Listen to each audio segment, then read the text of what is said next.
വിഷ്ണു ഒരു അന്യജാതി പെൺകുട്ടിയെ വിവാഹം കഴിച്ചു. അതുകൊണ്ട് അവൻ ഗ്രാമത്തിൽ നിന്നും പോകണമെന്ന് ഒരു ശിക്ഷയും കിട്ടി.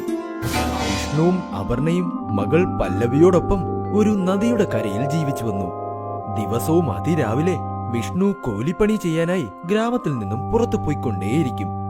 വഴിയിൽ അവൻ പല്ലവിയെയും അവളുടെ സ്കൂളിൽ വിടുമായിരുന്നു. ഇവിടെ വീട്ടിൽ അപർണ എപ്പോഴും ഒറ്റയ്ക്കായിരുന്നു. വീട്ടുജോലികളെല്ലാം തീർത്തു കഴിഞ്ഞിട്ടും അവൾക്ക് ഒരുപാട് സമയം ബാക്കിയുണ്ടായിരുന്നു. അതുകൊണ്ട് അവൾ നദിയിൽ നിന്നും മീൻ പിടിക്കുമായിരുന്നു. ദിവസവും ഇങ്ങനെ മീനുകളെ പിടികൂടി അപർണ ഈ ജോലിയിലൊരു എക്സ്പേർട്ടായി മാറി. ഇപ്പോൾ അവൾക്ക് തന്റെ കൈകൾ കൊണ്ട് തന്നെ മീൻ പിടികൂടാൻ പറ്റുന്നുണ്ട്. ഇന്ന് വളരെ നല്ല ദിവസമാ. വീട്ടിൽ ചെന്ന് ഞാൻ മീൻ വറക്കും. അപർണ ആ നദിയിൽ നിന്നും പിടികൂടിയ എല്ലാ മീനുകളെയും വീട്ടിലേക്ക് എടുത്തുകൊണ്ടുപോയി നല്ലതുപോലെ ശുദ്ധീകരിച്ച് പാകം ചെയ്യുമായിരുന്നു. ഇതിന്റെ മണം വളരെ നന്നായിട്ടുണ്ട്. ഇതിന്റെ രുചിയും നന്നായിരിക്കുമെന്ന് തോന്നുന്നു. വൈകുന്നേരം വിഷ്ണുവും പല്ലവിയും വീട്ടിലേക്ക് വരുമ്പോൾ അപർണ അവർക്ക് വേണ്ടി ഭക്ഷണമുണ്ടാക്കി കൂടെ മീനും വിളമ്പിക്കൊടുത്തു. രുചിച്ച് നോക്കിയിട്ട് പറയോ എങ്ങനെയുണ്ടെന്ന്.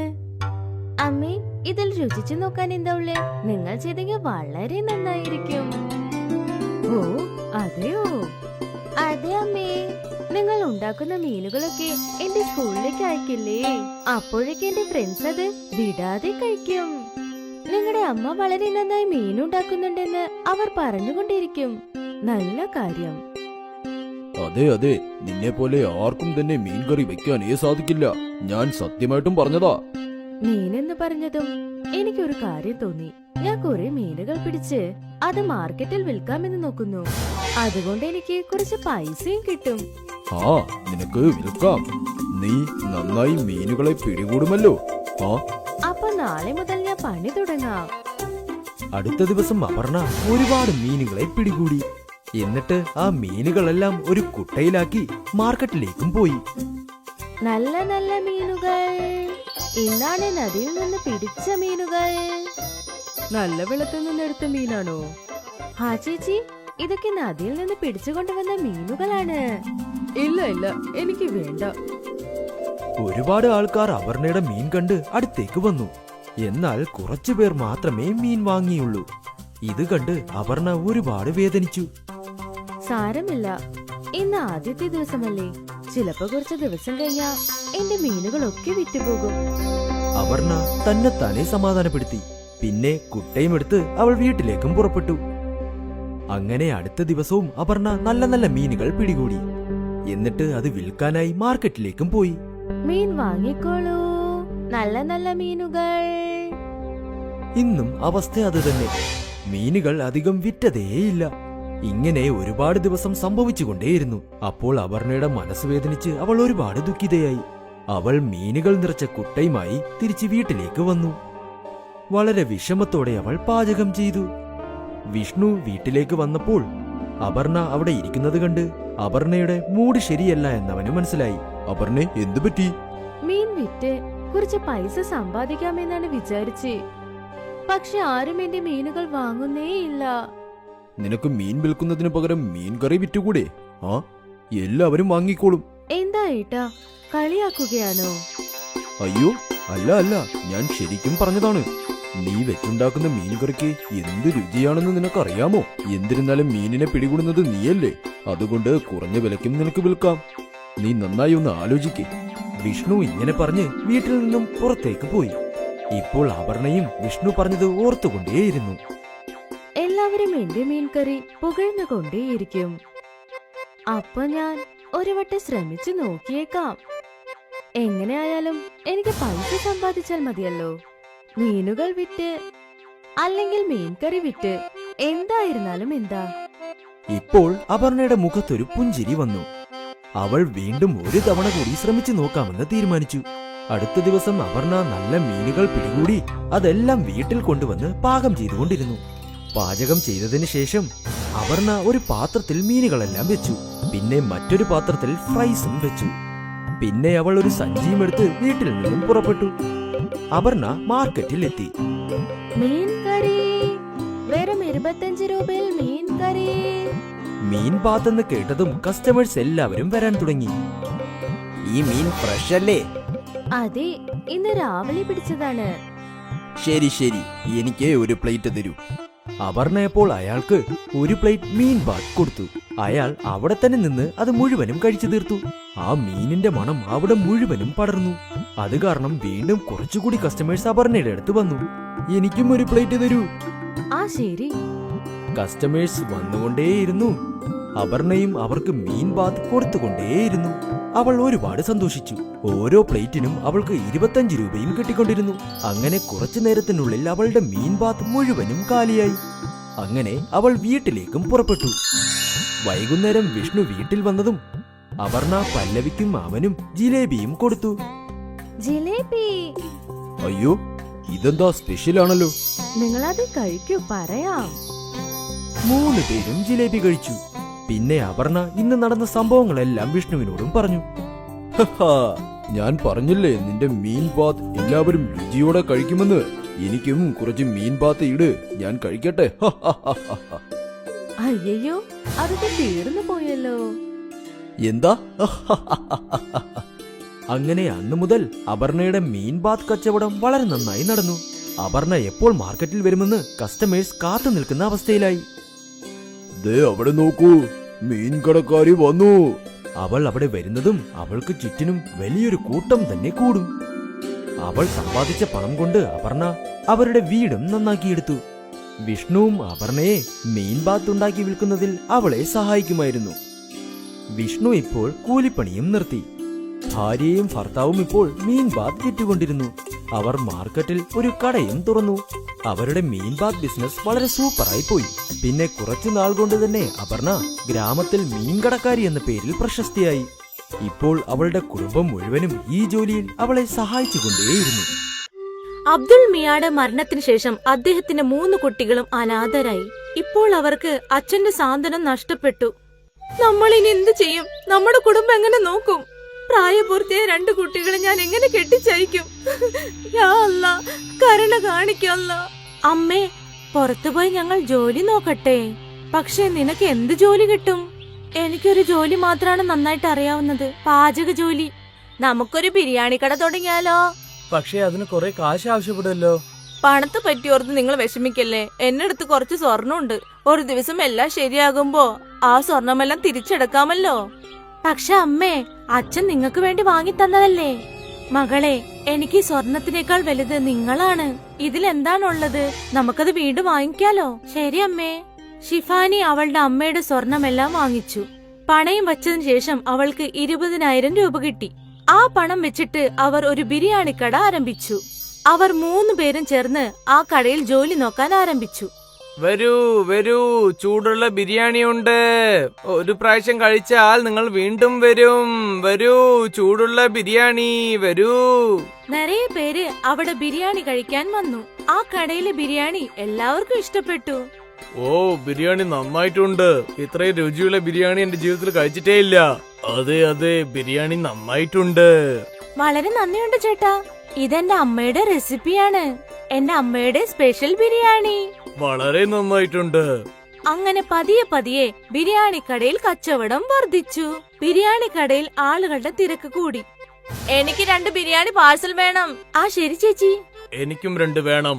ഇപ്പൊ നദീന് ഉറക്കെ ആരെയും വിളിച്ചു കൂട്ടേണ്ട ആവശ്യമില്ല. കടയിൽ ഓരോ ദിവസവും തിരക്ക് വർദ്ധിച്ചു വന്നു. അവർ 3 പേരും ചേർന്ന് ഓർഡർ എടുക്കാൻ തുടങ്ങി. ഇതാ നിങ്ങൾ ഓർഡർ ചെയ്ത ഭക്ഷണം. ഇത് നിങ്ങളുടെ. ഇത് നിങ്ങളുടെ. 1 മാസത്തിന് ശേഷം ഷിഫ സമ്പാദിച്ച പണം എണ്ണിക്കൊണ്ടിരുന്നു.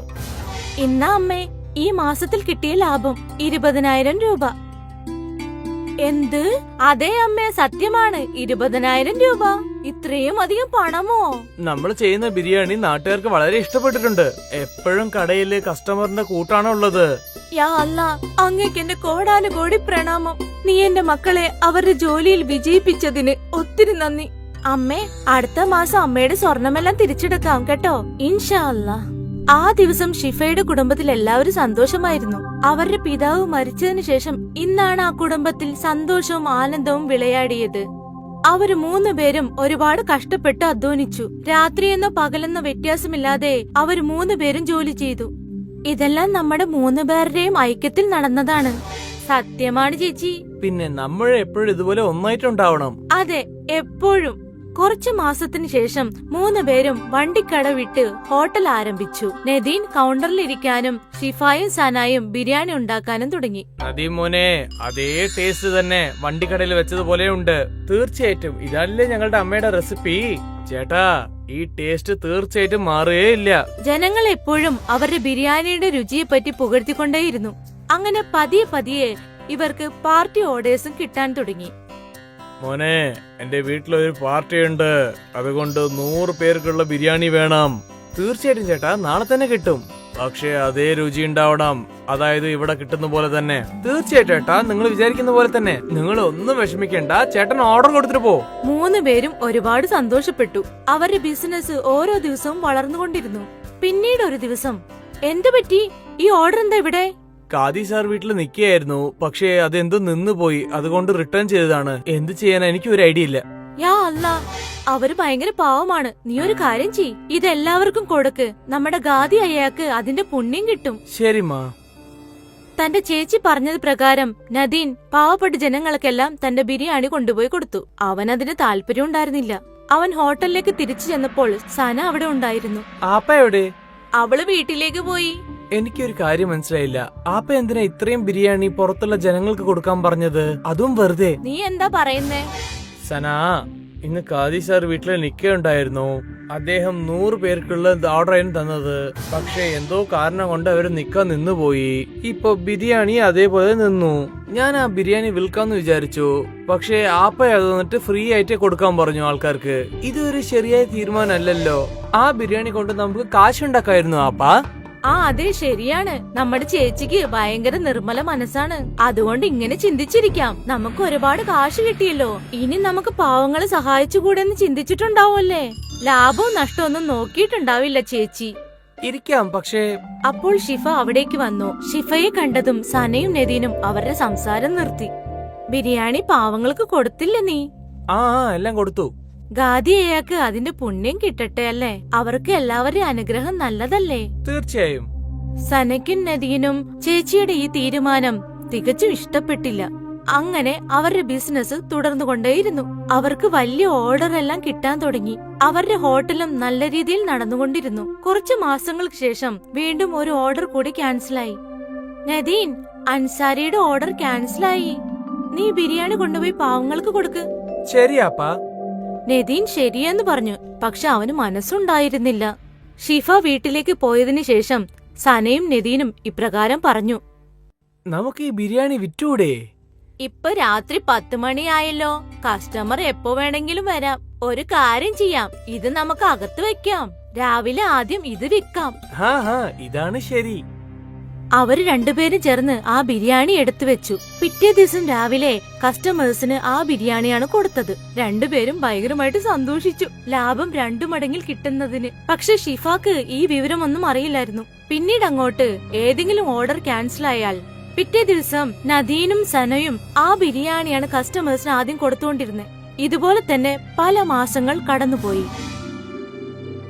ഒരു ദിവസം ഈ പഴയ ബിരിയാണി ഒരു റെഗുലർ കസ്റ്റമർ കഴിക്കാൻ ആരംഭിച്ചു. മൂന്നേ നദീം, എന്തോ ഒരു തെറ്റുണ്ടല്ലോ. ബിരിയാണിയിൽ ആ രുചിയില്ലല്ലോ. അത് എങ്ങനെ ചേട്ടാ നടക്കും? ഞങ്ങൾ എപ്പോഴും പോലെയാണല്ലോ ഇപ്പോഴും ഉണ്ടാക്കുന്നത്. ശരി മോനെ. അങ്ങനെ ക്രമേണ കസ്റ്റമേഴ്സിനെല്ലാം ബിരിയാണി ടേസ്റ്റ് മാറുന്നത് മനസ്സിലായി.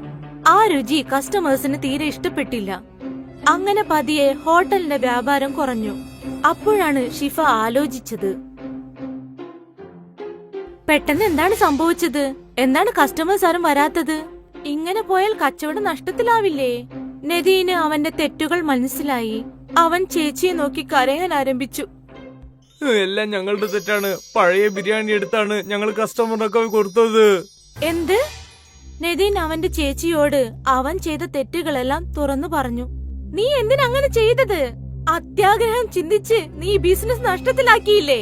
നമ്മൾ ഇനി എങ്ങനെ കസ്റ്റമേഴ്സിനെ തിരികെ കൊണ്ടുവരും? ഞങ്ങളോട് ക്ഷമിക്കണേ ചേച്ചി. ഞങ്ങൾക്ക് അറിയില്ല ഇതുപോലൊക്കെ സംഭവിക്കുന്നു. നിന്റെ അത്യാഗ്രഹമാണ് എല്ലാത്തിനും കാരണം. 3 പേരും ആലോചിക്കാൻ തുടങ്ങി ഇനി എന്ത് ചെയ്യുമെന്ന്. അങ്ങനെ പിറ്റേ ദിവസം ഷിഫ ഒരു വഴി കണ്ടെത്തി. ഷിഫ ഒരു ബോർഡ് എഴുതി വെച്ചു. ഞങ്ങളോട് എല്ലാവരും ക്ഷമിക്കണേ, ഞങ്ങൾ ചെയ്ത തെറ്റുകൊണ്ട് നിങ്ങൾ എല്ലാവരും പഴയ ബിരിയാണി കഴിക്കേണ്ടി വന്നു. ഞങ്ങൾക്കതിൽ കുറ്റബോധമുണ്ട്. അതുകൊണ്ട് ഒരാഴ്ചത്തേക്ക് എല്ലാവർക്കും ബിരിയാണി സൗജന്യമായി നൽകുന്നതാണ്. ഇങ്ങനൊരു ബോർഡ് ഷിഫ ഹോട്ടലിന്റെ പുറത്തു വെച്ചു. കസ്റ്റമേഴ്സ് എല്ലാരും ആ ബോർഡ് കണ്ടു. സൗജന്യമായ ബിരിയാണി കഴിക്കാൻ എല്ലാവരും വന്നു. വീണ്ടും ആ ബിരിയാണിയുടെ ടേസ്റ്റ് കസ്റ്റമേഴ്സിനെല്ലാം ഇഷ്ടപ്പെടാൻ തുടങ്ങി. ഇത് ആ പഴയ ടേസ്റ്റ് തന്നെയാ. അതെ അതെ, നന്നായിട്ടുണ്ട്. ഒരാഴ്ചത്തേക്ക് ബിരിയാണി എല്ലാവർക്കും ഫ്രീ ആയി കൊടുത്തു. അങ്ങനെ അവരുടെ മനസ്സിലെ കഷ്ടമെല്ലാം മാറി. കസ്റ്റമേഴ്സ് എല്ലാം തിരിച്ചു ഹോട്ടലിലേക്ക് വന്നു. സനയ്ക്കും നദീനും എല്ലാം മനസ്സിലായി അത്യാഗ്രഹം ആപത്താണെന്ന്. അങ്ങനെ വീണ്ടും അമ്മയുടെ ബിരിയാണി പ്രശസ്തമായി. സുനിലും ആസിഫും രണ്ടുപേരും കൂട്ടുകാരാണ്. രണ്ടുപേരും ഒരേ ഗ്രാമത്തിലാണ് ജീവിച്ചു വരുന്നത്. രണ്ടുപേരും ഒന്നിച്ച് മുള വെട്ടാനായി പോകും. നമ്മൾ കാട്ടിന്റെ അടർന്ന പകുതിയിലേക്കാണ് നമ്മൾ പോവാൻ പോകുന്നത്. അവിടെ വലിയ വലിയ മൂങ്ങിൽ കാടുകൾ ഉണ്ടാവുന്ന പറയുന്നത്. പക്ഷെ അവിടെ പോകണമെങ്കിൽ നമ്മൾ ഈ നദികളൊക്കെ കടന്നു പോകണ്ടേ? തിരിച്ചു വരുമ്പോൾ നദീന്റെ വെള്ളം കൂടിയാൽ പിന്നെ നമ്മൾ എങ്ങനെയാണ് അത് കടന്നു വരിക? നമ്മൾ നദിയിൽ വെള്ളം കുറവായിട്ടിരിക്കുമ്പോൾ നമുക്ക് അങ്ങനെ കടന്നു വന്നേക്കാം. നമുക്ക് വേഗം തന്നെ മൂങ്ങിലൊക്കെ വെട്ടിയിട്ട് തിരിച്ചു വന്നേക്കാം. വലിയ വലിയ മൂങ്ങിൽ മരത്തിന് നല്ല കാശ് കിട്ടുന്ന പറയുന്നത്. നീ അത് ആലോചിച്ച് നോക്ക്. അതും ശരിയാണ്. ശരി, നാളെ തന്നെ പോവാം. അടുത്ത ദിവസം മുതൽ സുനിലും അസീബും വലിയ കാട്ടിനകത്തേക്ക് ചെന്നു. ഇവിടെ വലിയ വലിയ മൂങ്ങിൽ മരങ്ങളൊക്കെ ഉണ്ട്. പിന്നെ നീളമായിട്ടും ഉണ്ട്. വ്യാപാരി ഇതിന് നല്ല വില തരുന്നാ തോന്നുന്നത്. ആ ഒരുപാട് മുളകളെ കണ്ടപ്പോൾ അവർ രണ്ടുപേരും സന്തോഷപ്പെട്ടു. അവർ ആ മുളകളെയൊക്കെ വെട്ടി അവരുടെ ഗ്രാമത്തിലേക്ക് കൊണ്ടുവന്നു. വാ വാ, ഇതുപോലെ വലിയ മൂങ്ങിൽ ഇപ്പോഴാണ് ഞാൻ കാണുന്നത്. എന്നാൽ ഇതിന് വിലയും നന്നായിട്ടുണ്ടാവല്ലോ. ആഹാ, ഒരു മൂങ്ങിലിന് 200 രൂപയാണ് തരുന്നത്. നിങ്ങൾ മൊത്തം 5 മൂങ്ങിലാണ് കൊണ്ടുവന്നിരിക്കുന്നത്. അതിനുള്ള 1000 രൂപയുണ്ട്. 1000 രൂപ കിട്ടിയതിൽ രണ്ടുപേർക്കും വളരെ സന്തോഷം തോന്നി. ആ പണം രണ്ടുപേരും സമമായി പങ്കുവെച്ചെടുത്തു. ദിവസം ചെറിയ ചെറിയ മൂങ്ങിലെടുത്തിട്ട് 300 രൂപയാണ് നമ്മൾ കാശുണ്ടാക്കിയത്. ഇന്ന് നമുക്ക് 500 രൂപ കിട്ടിയിട്ടുണ്ടല്ലോ. ഇതിനു ശേഷം നമ്മൾ ആ കാട്ടിന്റെ അടർന്ന പകുതിയിലേക്കാണ് പോകേണ്ടത്. ആഹാ, അന്നു മുതൽ അവർ രണ്ടുപേരും നദി കടന്ന് മുള വെട്ടാനായി പോകും. പിന്നെ വ്യാപാരിയും അവർക്ക് നല്ല കാശ് നൽകി. ഒരു ദിവസം രാവിലെ രണ്ടുപേരും മുളകൾ വെട്ടാനായി ചെന്നു. ചേട്ടാ, അമ്മ എന്താ പറഞ്ഞ വെച്ചാൽ കുറച്ച് ബസാറിൽ പോയിട്ട് അരിയും മസാല വാങ്ങാൻ പറഞ്ഞിട്ടുണ്ട്. എനിക്ക് പിന്നെ പനീരും വാങ്ങാനുണ്ട്. ശരി, എന്നാ വരൂ, നമുക്ക് ബസാറിലേക്ക് പോവാം. പിന്നെ അവിടുന്ന് നമുക്ക് നദി കടന്നിട്ട് കാട്ടിലേക്ക് പോവാം. ആ, ഒരേ നേരത്തിന് നമുക്ക് 2 ജോലി നടക്കും. അവർ രണ്ടുപേരും മാർക്കറ്റിലേക്ക് പോയി അവർക്ക് എന്തൊക്കെ സാധനങ്ങൾ വേണോ എല്ലാം അവർ വാങ്ങി. ഇത് കണ്ടില്ലേ, എനിക്ക് വളരെ ശുദ്ധമായ പനീർ കിട്ടിയിട്ടുണ്ട്. ഇന്ന് രാത്രി ഒരു പിടി തന്നെ. ഞാനും കഴിക്കാൻ വന്നോളാം. ആ വരൂ, നീ വരണ്ടെന്ന് പറഞ്ഞാലും വരുമല്ലോ. നമുക്ക് നദി കടന്നു പോവാം. മൂങ്കിൽ വെട്ടിയിട്ട് നമുക്ക് വിൽക്കാനുണ്ടല്ലേ. ആഹാ, പിന്നീട് അവർ രണ്ടുപേരും കാട്ടിലേക്ക് പോകാനായി തിരിച്ചു. എല്ലാ ദിവസത്തെയും പോലെ അവർ രണ്ടുപേരും നദി കടന്ന് ആ കാട്ടിനകത്തേക്ക് ചെന്നു. മുളകൾ വെട്ടാൻ തുടങ്ങി. പെട്ടെന്ന് നല്ല മഴ പെയ്യാൻ തുടങ്ങി. നമ്മൾ വീട്ടിലേക്ക് വേഗം പോണം. നദിയിൽ ഇപ്പൊ വെള്ളം കൂടിയിട്ടുണ്ടാവും. ഹാ, പക്ഷെ ഇന്ന് എക്സ്ട്രാ ഒരു മൂങ്കിൽ കൂടെ നമുക്ക് കട്ട് ചെയ്യണം. ഹാ, മഴ വളരെ ശക്തമായി പെയ്തു. കുറച്ചു സമയത്തിനകം തന്നെ അവർ മുളകളൊക്കെ വെട്ടിക്കഴിഞ്ഞു. പിന്നീട് അവർ ആ മുളകളൊക്കെ കെട്ടിയെടുത്ത് ആ നദിക്കരയിലേക്ക് വന്നു. പക്ഷെ നദിയിൽ മഴ കാരണം വെള്ളം അധികമായിരുന്നു. നദിയിൽ വല്ലാതെ വെള്ളം കൂടിയിട്ടുണ്ടല്ലോ ചേട്ടാ. ഈ നിലമിൽ നമ്മൾ നദിയിൽ പോയാൽ വളരെ ആപത്താണ്. ഹാ, നമുക്ക് കുറച്ചു നേരം കാട്ടിൽ കാത്തിരുന്നാലോ? ഹാ, അവിടെ കുറച്ച് ദൂരം പോയ ഒരു ഗുഹയുണ്ട്. നമുക്ക് അവിടെ പോയി താമസിക്കാം. രണ്ടുപേരും ഒരു ഗുഹയ്ക്കകത്തേക്ക് ചെന്നു. ആ ഗുഹയിൽ നേരത്തെ തന്നെ ഉണങ്ങിയ മരക്കഷ്ണങ്ങൾ ഉണ്ടായിരുന്നു. ഇത് നമുക്ക് കത്തിക്കാം. കുറച്ച് ചൂടെങ്കിലും കിട്ടുമല്ലോ. അസീഫ് വാങ്ങിച്ച ആ സാധനങ്ങളിൽ ഒരു തീപ്പട്ടിയും ഉണ്ടായിരുന്നു. അസീഫ് ആ ഉണങ്ങിയ മരക്കഷ്ണങ്ങൾ ഉപയോഗിച്ച് തീ കത്തിച്ചു. പിന്നെ രണ്ടുപേരും ചേർന്ന് ചൂട് കായാൻ തുടങ്ങി. വല്ലാണ്ട് വിശക്കുന്നുണ്ട് പാ. എനിക്കും. നോക്ക്, നമുക്ക് എന്തെങ്കിലും ഭക്ഷണം ഉണ്ടാക്കിയാലോ? കാരണം ഭക്ഷണം ഉണ്ടാക്കാൻ കുറച്ച് റേഷൻ നമ്മുടെ അടുത്തുണ്ടല്ലോ. പക്ഷെ നമ്മൾ എങ്ങനെ ഉണ്ടാക്കാനാ? ഉണ്ടാക്കാനുള്ള പാത്രങ്ങളൊന്നും ഇല്ലല്ലോ. അപ്പോഴാണ് അസീഫിന്റെ ശ്രദ്ധയിൽ ആ മുള കണ്ടത്. നമ്മളുടെ അടുത്ത് മൂങ്ങിലുണ്ടല്ലോ. മൂങ്ങിലിനെ കൊണ്ട് നമുക്ക് ഭക്ഷണം ഉണ്ടാക്കാൻ പറ്റും. എങ്ങനെ? നിങ്ങൾ ഈ മൂങ്ങിൽ ബിരിയാണി കണ്ടിട്ടില്ലേ? ഇല്ല, മൂങ്ങിൽ കൊണ്ട് ബിരിയാണി ഉണ്ടാക്കാൻ പറ്റുമോ? പക്ഷെ നമ്മളടുത്ത് ഇറച്ചിയൊന്നും ഇല്ലല്ലോ. ഇറച്ചി ഇല്ലെങ്കിൽ എന്തിനാ, നമ്മളടുത്ത് പന്നീരുണ്ടല്ലോ. പന്നീർ കൊണ്ട് നമുക്ക് ബിരിയാണി ഉണ്ടാക്കാം. പക്ഷെ എങ്ങനെ? ദേ, ഞാൻ നിങ്ങൾക്ക് ഇപ്പൊ കാണിച്ചു തരാം. ആസിഫ് 2 മുള കഷ്ണങ്ങൾ വെട്ടിയെടുത്തു. അവരുടെ കയ്യിലുണ്ടായിരുന്ന അരി നല്ല രീതിയിൽ കഴുകിയെടുത്തു. ആ മുള കഷ്ണത്തിനകത്ത് അരി, മസാല, വെള്ളം, ഉപ്പ്, പിന്നെ പന്നീരും ചേർത്തു. ആ മുളയുടെ മറ്റൊരു വശം അവൻ ഇലകൾ കൊണ്ട് മറച്ച് നല്ല രീതിക്ക് കെട്ടിവെച്ചു. പിന്നെ അതെല്ലാം നല്ല രീതിക്ക് മിക്സ് ചെയ്ത് കത്തിക്കൊണ്ടിരിക്കുന്ന തീയുടെ പുറത്ത് അവൻ അത് വെച്ചു. ഇപ്പൊ 15 മിനിറ്റ് കൊണ്ട് നമുക്ക് ബാംബു ബിരിയാണി റെഡിയാണ്. നോക്കാം. ആ മുളകൾ തീയിൽ നന്നായിട്ട് എരിയാൻ തുടങ്ങി. ആ മുളകൾ മുഴുവനും കത്തിത്തീർന്നതിനു ശേഷം ആ ഗുഹ മുഴുവനും നല്ല സ്വാദുള്ള മണം വീശാൻ തുടങ്ങി. ബാംബു ബിരിയാണി റെഡിയായി തോന്നുന്നു സുഹൃത്തേ. ആസിഫ് ആ മുളകളെ പുറത്തെടുത്തു. പിന്നെ അത് 2 ഇലകളുടെ പുറത്ത് വെച്ചു. ആ മുള ശകലം തണുത്തതിനു ശേഷം അതിലുണ്ടായിരുന്ന ബിരിയാണി അവൻ ഇലകളിൽ തട്ടിവെച്ചു.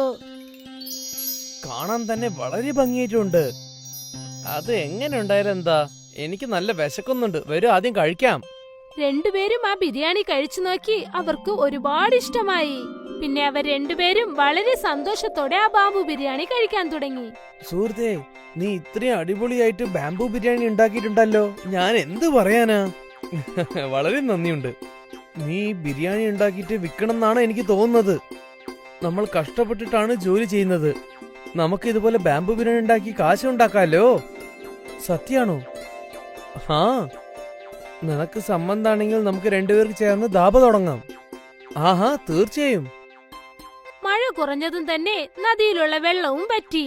പിന്നെ 2 കൂട്ടുകാരും എല്ലാ മുളകളും എടുത്തുകൊണ്ട് അവരുടെ വീട്ടിലേക്ക് പോയി. പക്ഷെ അന്ന് അവർ ആ മുളകൾ വിറ്റില്ല. അടുത്ത ദിവസം 2 കൂട്ടുകാരും ചേർന്ന് ഗ്രാമത്തിന്റെ നടുവിലായി അവരുടെ ബിരിയാണി കട തുടങ്ങി. ഗ്രാമത്തിലെ ജനങ്ങളൊക്കെ ആശ്ചര്യത്തോടെ നോക്കി ഇവർ 2 പേരും ചേർന്ന് മുളകൾ വെച്ച് എന്തു ചെയ്യുകയാണെന്ന്. മോനെ, ഇത് എന്താ ഇത്? ഇത് ബാംബു ബിരിയാണിയാണ്, പനീർ കൊണ്ടുണ്ടാക്കുന്നത്. ബാംബു ബിരിയാണിയോ? എനിക്കൊരു പ്ലേറ്റ് തരും മോനെ. ഗ്രാമത്തിലെ ജനങ്ങൾ ആദ്യമായിട്ടാണ് ആ മുള ബിരിയാണി കഴിക്കുന്നത്. ഓ എന്റെ പൊന്നെ, എന്ത് രുചിയായിട്ടുണ്ട് അറിയോ ആസിഫ് ഭായ്. ഇതുപോലുള്ള ബിരിയാണി എന്റെ ജീവിതത്തിൽ ഞാൻ കഴിച്ചിട്ടേ ഇല്ല. അടിപൊളി തന്നെ. അസീബിന്റെയും സുനിലിന്റെയും ആ ബംബു ബിരിയാണി ഗ്രാമം മൊത്തം ഫേമസ് ആയി. കസ്റ്റമേഴ്സ് ലൈനിൽ നിന്ന് ആ മുള ബിരിയാണി കഴിക്കാനായി വന്നു. അസീബിന്റെയും സുനിലിന്റെയും വരുമാനം പല മടങ്ങ് അധികരിച്ചു.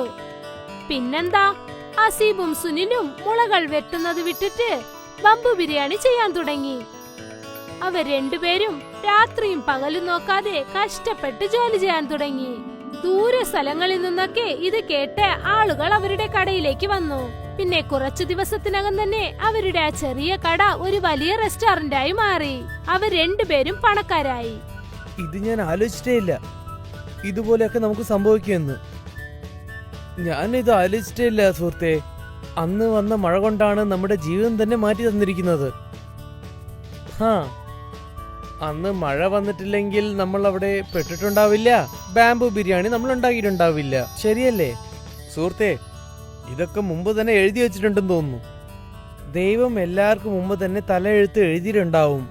നമ്മളൊക്കെ വെറും പാവകൾ മാത്രമാണ്. അദ്ദേഹത്തിന്റെ കളിയിലാണ് നമ്മൾ കളിക്കുന്നത്. അതും ശരി തന്നെ. ആ മുള ബിരിയാണി അസീബിന്റെയും സുനിന്റെയും ജീവിതം തന്നെ മാറ്റിമറിച്ചു. അവർക്ക് 2 പേർക്കും ജീവിതത്തിന്റെ രഹസ്യം എന്താണെന്ന് മനസ്സിലായി. കഷ്ടത്തിൽ നിന്നാണ് നമുക്ക് നല്ലതെല്ലാം കിട്ടുന്നതെന്ന്.